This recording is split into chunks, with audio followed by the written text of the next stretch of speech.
السلام علیکم ورحمۃ اللہ وبرکاتہ۔ سورۃ الشمس۔ بسم اللہ الرحمن الرحیم۔ شروع اللہ کے نام سے جو بڑا مہربان نہایت رحم والا ہے۔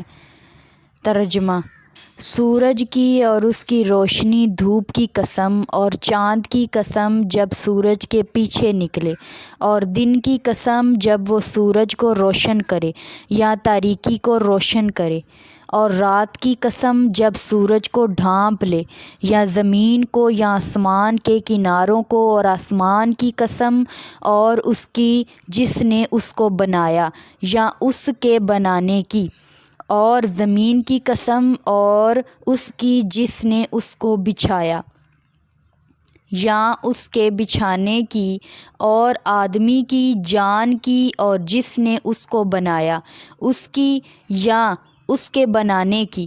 پھر اس کی بری اور اچھی دونوں باتیں اس کو بتلا دیں۔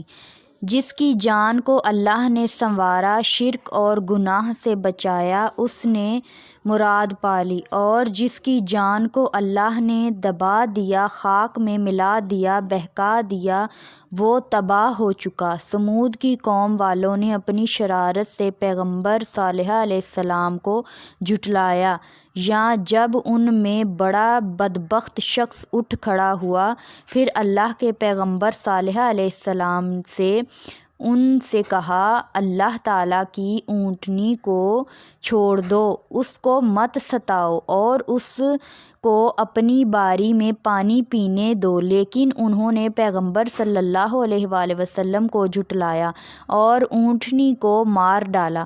آخر ان کے مالک نے ان کے گناہ پر ان کو الٹ مارا۔ صدق اللہ العظیم۔